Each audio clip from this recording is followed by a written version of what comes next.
Howdy, howdy ho. I only ever played Sniper Elite 2, so I've got minimal experience in the series.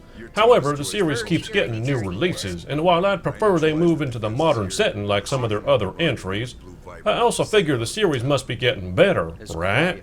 And how's that co-op campaign work?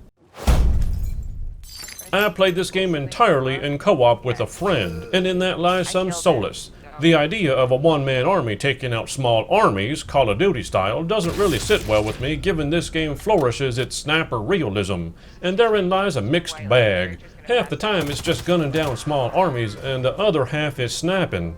The sniping is sublime, albeit quite a bit too easy to pull off. But outside of that, you've got just about as generic as a third-person shooter can be. This isn't helped by objectives that are simply, go here, press button to interact. In fact, I was glad I played in co-op both for the shenanigans and the fact that it kept boredom at bay. Moving into multiplayer does not improve the situation. The survival mode is quite literally an exacerbated killing of small armies, the most generic part of the game. The multiplayer itself simply serves to demonstrate the weakness in the shooting mechanics. Latency issues, wonky movement and aiming, and just some overall unpleasant fuckery. I'd be lying if I said anything outside of sniping was any good because it simply is as mediocre as it gets. And sniped I did as much as I could, focusing my time on doing the most enjoyable thing the game has to offer. Speaking of my time... Whoa!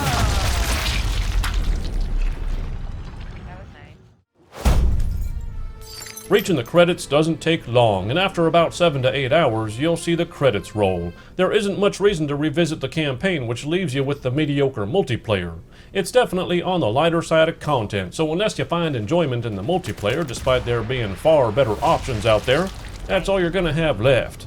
Bringing a friend is quite possibly the best decision you'll make playing through the game. You did so good. There lies some solace here, of course, cause you no doubt know this game has X-ray sniper shots. When the conditions are right, the screen changes to give you a nice bullet time view of your sniper skills. And I must say, I didn't ever get tired of it.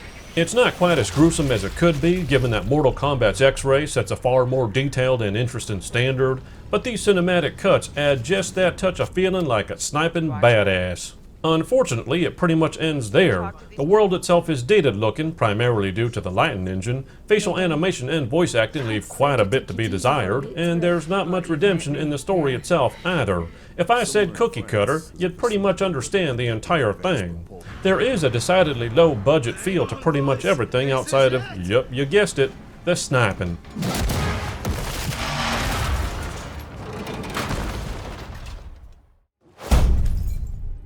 Bring a friend, it just makes more sense. The one-man army idea is starting to wear rather thin, and this game fatigues this concept to decidedly mediocre levels. The sniping is the highlight of the entire experience. I mean, duh, right? It's in the name.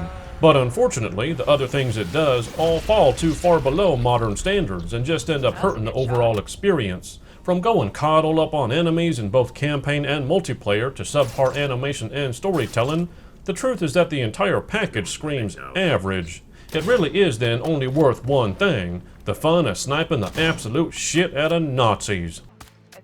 I give Sniper Elite 5 a 7 out of 10. That was a cool shot. See you next time on the Gaming 5.